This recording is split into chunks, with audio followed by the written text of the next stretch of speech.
Hello friends, आज मैं इस वीडियो में आपको बताऊंगी कि साहित्य का अर्थ क्या होता है। बताऊंगी साहित्य का अर्थ और परिभाषा दोनों में कितना अंतर होता है, दोनों कितनी अलग होती हैं। तो चलो वीडियो स्टार्ट करते हैं। तो पहले हम देखेंगे कि साहित्य का अर्थ क्या होता है। तो आप देख सकते हैं अपनी स्क्रीन पर कि पूरा एक पेज है, उस पेज को पढ़ते हैं हम। साहित्य मनुष्य के विचारों की अभिव्यक्ति का एक बहुत ही प्रमुख माध्यम है।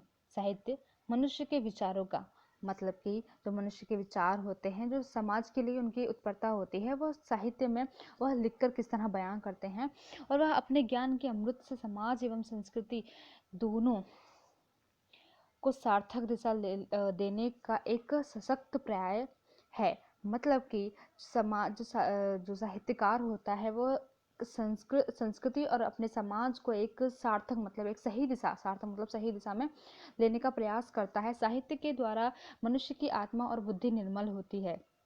संसार में सबसे पुराना वाचिक साहित्य हमें आदिवासी भाषाओं में ही मिलता है। इसीलिए आदिवासी साहित्य को कभी साहित्य का मूल स्रोत माना जाता है। सभी साहित्य का मूल स्रोत माना जाता है कि मतलब कि जो संसार में सबसे पुराना जो साहित्य जो हमें मिलता है वो आदिवासी मतलब आदिवासी सबसे स्टार्टिंग का जो है तो साहित्य जो हमें मिलता है वो आदिवासी भाषाओं से मिलता है। और जो हमें सबसे सभी साहित्य का जो मूल होता है वो जो किसको माना जाता है, आदिवासी साहित्य को। मतलब कि हमारा साहित्य शुरुआत ही आदिवासी से होता है। मतलब पहले आदिकाल आता है, फिर मध्यकाल आता है एंड फिर आधुनिक काल आता है। आपको पता ही होगा, ये नॉर्मल सी बात है। तो फिर देखते हैं साहित्य के अंतर्गत कहानी, कविता, नाटक, निबंध, जीवनी, रिपोर्टाज, रेखा चित्र, यात्रा वृत्तांत, समालोचना आती है। कहानी, कविता, नाटक, निबंध तो आपको पता ही होंगे। जीवनी का मतलब होता है कि कोई इंसान किसी इंसान के मतलब बहुत सारी जानकारी रखता हो तो उसके बारे में इच्छुक हो लिखने के लिए, तो वो एक इंसान दूसरे के बारे में लिखता है तो उसे कहते हैं जीवनी। आत्मकथा होती है कि कोई खुद के बारे में कुछ लिखे, उसे कहते हैं आत्मकथा। रिपोर्टार्ज का मतलब होता है कि कोई ऐसी घटना जिसे हम संवेदनाओं के साथ लिखें, वो होती है रिपोर्टार्ज। संवेदनाएं मतलब कोई साहित्यकार के अंदर संवेदनाएं होती हैं। मतलब किसी को दुख सुख बांटने का जो होता है, एक सेंस होता है। और जिसके दिल में खुद के लिए खुद की जिंदगी में तो बहुत सारे दुख होते हैं, लेकिन दूसरे को दुख को अपना दुख माने, वो होती संवेदनाएं। और वही साहित्यकार होता है जो दूसरे के दुख को अपना दुख माने। और यात्रा वृत्तांत जो सफर की बात करते हैं वो, ठीक है, ये सब बातें होती है। ये होती है साहित्यकार। ये गद्य है। पद्य में आती है काव्य, सिर्फ काव्य आता है उसमें। और जो होते हैं वो सिर्फ काव्य पद्य में आते हैं।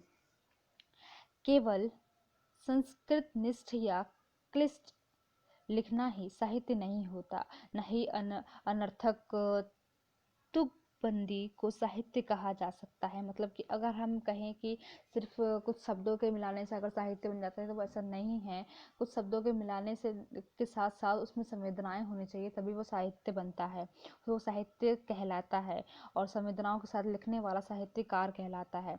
जब शब्द और तथा अर्थ के बीच सुंदरता के लिए स्पर्धा या होने लगी हो तो वहां पर साहित्य की सृष्टि होती है। उदाहरण के लिए निदा फाजली के ये पंक्तियां देखते हैं।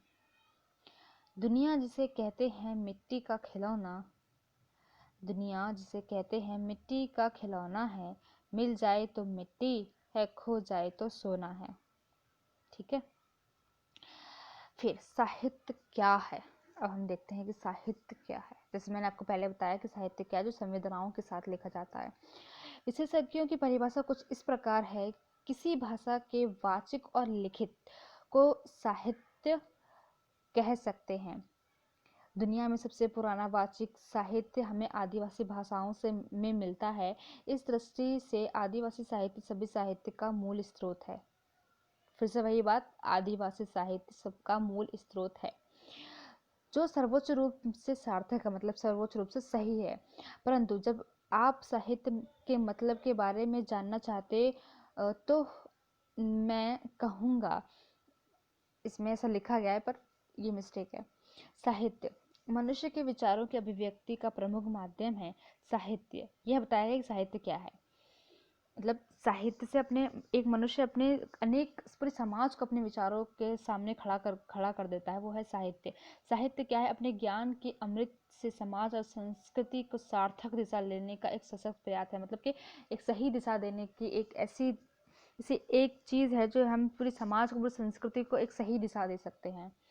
साहित्य की पावन गंगा जब बहती है, समस्त आमजन इससे लाभान्वित होते हैं और यह बुद्धि और आत्मा का निर्मल कर देती है।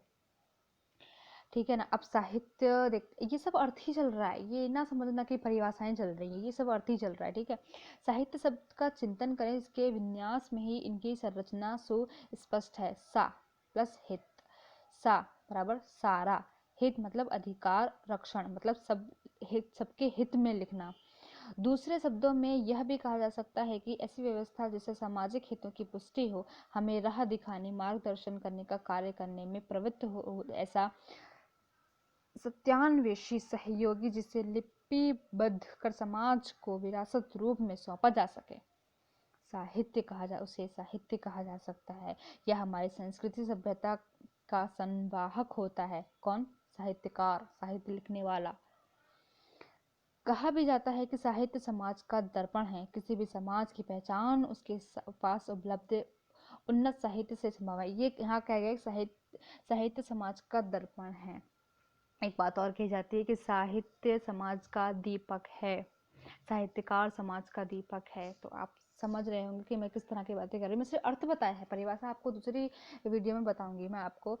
अर्थ सिर्फ इसका इतना है कि अगर जो बातें संवेदनाओं के साथ लिखी जाए, जो स्वयं के दुख को हटाकर दूसरे के दुख के बारे में लिखी जाए, जो समाज को एक सही राह दिखाएं, वो है साहित्यकार, वही है साहित्य।